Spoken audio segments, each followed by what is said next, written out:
Welcome to the NBA Coast to Coast podcast brought to you by thelines.com. Coming to you from the West Coast, Josh Lander, joined by Nate Weitzer on the East Coast. And we're looking at Monday here in the NBA. 13 games to choose from. Back to our everyday recording here and programming in the NBA as there's no more in-season tournament. Congrats to those Lakers. But we move on with a little bit more understanding of what to expect here. We're no longer in uncharted territories in the NBA. So looking forward to a solid week here. We got best bets in this one. We also got play-up props up for you in our other video as we're bringing you each and every weekday this season. So make sure to like and subscribe to that page. Also head to thelines.com. Check out that odds finder tool that we have up there. Use that to make sure that you're getting the best juice on all of these props and bets that you are making this NBA season.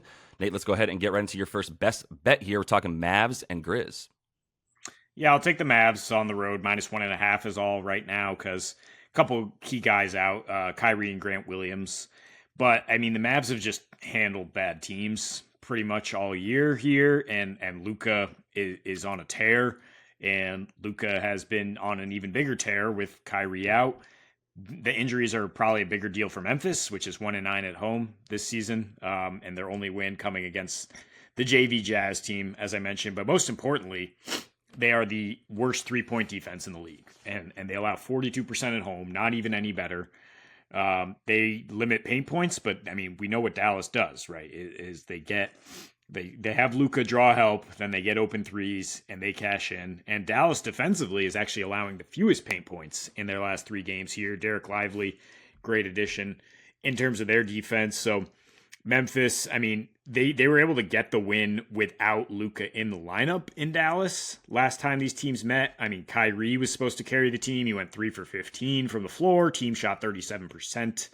And, Luka in his last 3 against this team has pretty much gone off. I mean, he is averaging 35 points per game, 10 and 10. You can consider the triple-double bets here, plus 230 for a triple-double. I think you can tack on the money line and go plus 400 for a triple-double for Luka. He did go 35, 12, and 12 at Memphis in a win early this season. And that came despite maybe Marcus Smart's best game for Memphis. He's obviously inactive now, despite 30 points from Jaren Jackson, who has not been cooking offensively at all. But the Mavs were still able to shoot nearly 50% from 3. That's the big key matchup we're looking at here is Memphis's poor 3-point defense and just Luka dominating. I mean, yeah, there's no defensive matchup for him now that Dylan Brooks is on a different team. And it's not like it really matters. I mean, he's playing MVP ball again. You look at the 4 without Kyrie. I mean, he has a 36, 15, and 18 game against OKC. That was a loss despite the comeback. And that huge game against Memphis. So I just trust Luka to carry the day here. Yeah. Yeah, I have no qualms with it. When I was looking at this game briefly, I was on the same page for sure. I think I keep getting scared because I don't know that I understand this Memphis team. I feel like I understand this Memphis team. I feel like it's just bad. I still would bank on them losing to good teams. It's just obviously like what are the Mavs throwing at them? And if it's just Luka, I think I'm still okay with it with this form of the Memphis Grizzlies. So supporting you on that one. I'll go to my first pick, which I cannot stop finding supporting evidence for. And it's the Magic and the Cavs. And it's an over 225.5. And I want to make sure I'm not lying to you about that total there because it might have creeped up overnight slightly. And it did, yes, 227. And I said I would play this up to 229.5. So even if you see this video a little bit closer to tip and it's a bit higher than even 227, I still like the over in this one. I think that, like I said, up to 229.5 is playable here. And I'm just, it's the context of these two teams playing each other. The over just keeps getting better for how these teams keep evolving. So the last couple have gone over. I was happy to take an over when they went to Cleveland. And that was even a little bit lower. And that was a situation where they would more likely go under in Cleveland with Orlando on the road and Cleveland at home. But in this situation, Orlando at home scoring 15 more points per game than they are on the road, 121 per game at home versus 106 on the road. They're also playing basically at the same speed, but it's also Cleveland on the road scoring a bit more than they do at home, and allowing a bit more as well. Pretty much the same, right around 111 points. But the pace should be about 100, 101-ish or so, which is a little bit faster than we've seen from these two teams playing as well. And the offensive is there's a bit of a mismatch in terms of the way that these two teams match up. We're used to the Cavs being this just not allow you to get into the paint, not allow you to score, not even really allow you to get free throws too often kind of team and kind of defense, and that just hasn't been the case nearly as much. In fact, in the last two, Cleveland has allowed 128 points in the paint to this team, scoring 96 themselves, getting completely outscored there. Also getting completely outscored at the free throw line, where they're giving up 28 a game, roughly 10 more attempts than they're taking when they play the Magic right now, by 18. So I do like the Magic in a small spread as well. It's at about -1.5. It opened -2.5. People still like the Cavs a bit as a good matchup for this team, but the way that Orlando's been attacking the rim, going to the paint, top 3 paint team, number 1 in terms of free throw rate on offense as well. Also giving up a lot of free throws, but I prefer the over. But I am saying that I like the Magic at home in a situation where they're going to keep getting to the free throw line, and they're going to be able to limit what the Cavs do decently well in terms of getting down low. The Cavs are really having to score from outside a lot more, where Donnie Mitchell has done a lot of the damage. And I will talk about him a bit more in player props, because we've got no Jalen Suggs and we've got no Markelle Fultz, which means we've got plenty more Cole Anthony, which is another situation, meaning more points scored and less defense on the Magic side, especially against the perimeter there. So everything just really lines up for an over in this one. Like I said, played at 102 pace last time. And as far as the Magic winning, they lost by 10 last time. They outscored the Cavs by 11 at the free throw line, but they were outscored at the 3-point line by 21 points, because they shot 8% from the free throw line and went 2 for 23, right? And then, like I said, they had the 37 free throw attempts, but the Cavs made 14 threes in that last game, and that was the difference right there. So I would go ahead and chop that up down a little bit. Maybe you still get a bunch of threes from the Cavs against the Raptors, against a Magic team that is dwindling its roster a little bit on the perimeter with guys like Fultz out and Suggs, as we mentioned.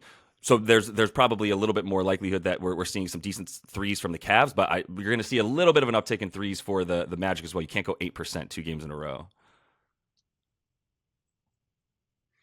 Yeah, I think Evan Mobley is out too, Oh, right? I mean, that's huge in terms of an over, in terms of the Magic winning. And basically everything I was trying to target on Friday with the Cavs Heat over.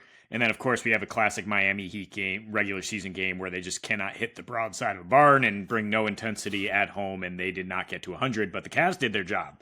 And yeah, you mentioned in this matchup, they scored last time against this Magic defense, and the Magic offense is really underrated.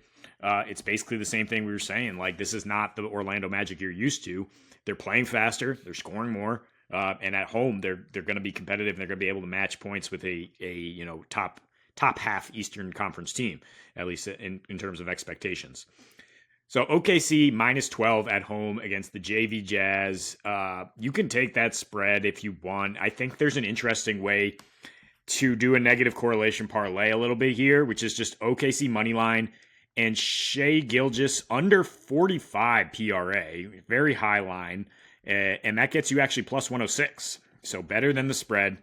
We know OKC is going to win this game. The Jazz are absolutely putrid on the road, and they're just not even an NBA team when Lauri Markkanen doesn't play. Walker Kessler is also out. A number of other guys that are questionable.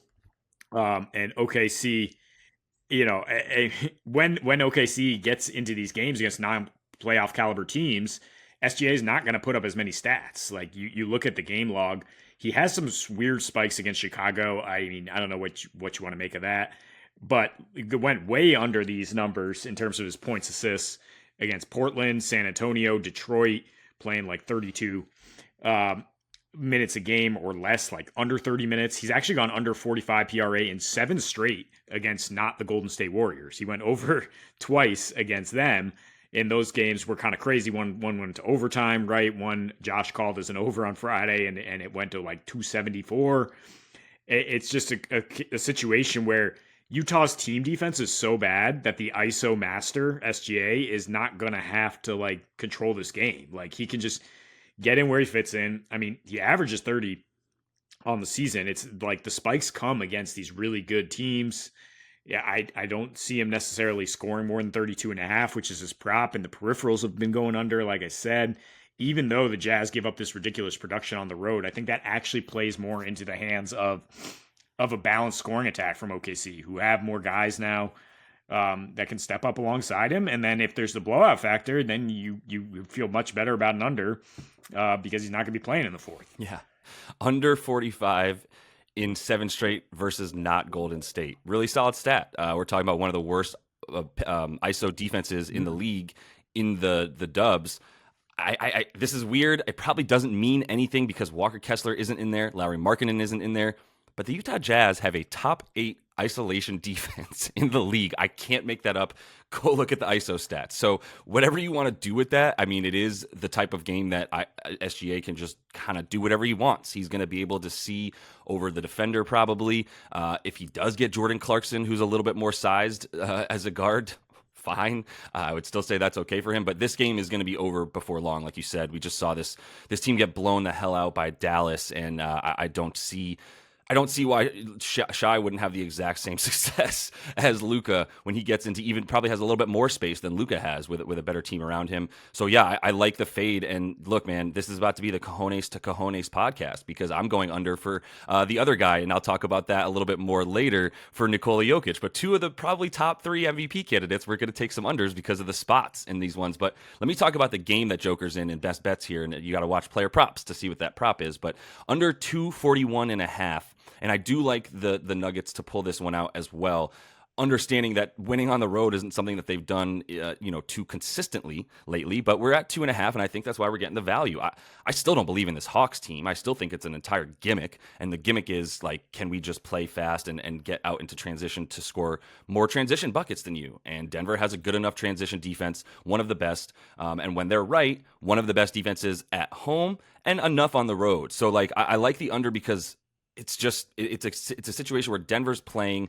I think they know that they need to control the pace. They're playing a lot more slowly right now, and honestly, it's a bit choppy as well, which is why I do lead with the under as opposed to just saying straight up, let's just take Denver and have that be the bet. Is because this offense has looked really gross in the last 2 against better defensive teams. I totally get that, and I understand that there might be a little bit more pace than when Denver just played Houston and the Clippers, 2 of the slower, more defensive-minded teams, which is crazy to say because they have Westbrook and Harden. But either way, like Denver on the road right now, 4-9 to the over. That's the highest under percentage in the NBA. They're failing to cover the over by about 6.5 points per game in that margin of victory against the over anyway. And like I think they know the fact that Atlanta relies on second chance points. Atlanta relies on fast break points, and to a degree, points off of turnovers when they get them as well. If they get that turnover or steal, they're running. But the 104 points per game that Denver has put up in the last 2, I still just don't think that they're necessarily capable on the road of putting up I know they're capable of it, but the way that they're playing right now and the funk that they're in, 125 points seems a lot less likely for this team right now. They're able to stop what Atlanta wants to do, and that's why these games have consistently gone under. Only one over the last 6 times that these teams have played, dating back to 2021, has gone over this number of 241. All the rest of them ended around anywhere from 228 to about 235. And I would put this game right at about there again as well, about 235, with the way that I said Denver scoring 108 per game on the road versus the 120 that they score at home. And though that difference has been the same, essentially, there's been a pretty stark contrast between their splits in the last few seasons. So this isn't like this weird anomaly. They're playing at the same pace. They're giving up about 110 wherever they play, and that's what I would expect tonight is like a 120, 115 type of game for them to be able to pull this one out. Atlanta, look, 125 points per game at home, 119 that they're allowing. 120 rather that they're allowing. At home, these games are averaging 250 for Atlanta. So let me be very clear that I understand that. I think when you look at the games that they've gone under, it is a better team like this squad here in Denver who knows how to play a little bit better defense than when they're going up against teams that try to stick with them. Probable lack of Jalen Johnson, their best and most frequent transition bucket getter as well, would be another reason to fade the points for Atlanta and to feel good about Denver being able to keep this game in the half court and really control it in a way that Atlanta's not going to be able to do what they want. I think you're crazy for this one, for the under. I'm not taking an under at Atlanta the way they play. Denver's lack of production on the road, like they need to get right and get a win. I think I support the Denver -2.5. I think that's pretty low for a team that eventually is going to start winning some road games. It's not like the Warriors last year that's just literally going to go winless on the road. Jamal Murray might finally be unleashed here after a little bit of almost an all-star break for this in-season tournament. Maybe I'll support your Jokic under, which you're going to say in player props, because he might defer a little more if they get more balance in there with Murray, with Reggie Jackson, but I don't think the Hawks have any interest. I mean, it's not like they're going to be able to dictate things, but they're just absolutely scoring and letting people score. Didn't they just give up 50 to Embiid? Like Yes. this is probably has a chance to go way high. And you mentioned that they average 250 at home. I'd just be scared of the under more so than I'd be scared of taking Denver. Yeah, you as well. You should be. This is a little bit more of a: do you have it? Do you believe in it? Do you believe in the game theory? And I do. So I'm going to run with it. But I will split the full unit, 0.3 on the under, because Nate and I are a little bit more in agreement about that being less likely. But I still like the 0.3 units on the under 241.5, and I like Denver minus 2.5 with the 0.7 units. Split them a little bit unevenly there, so you feel a little bit more confident about the Denver win by about 3 points. So that's all the time we have for you in our best bets. Make sure to like and subscribe. Go ahead and check out Playa Props as well up that we've got for you on this Monday big old 13 game slate. And until we see you next, happy betting.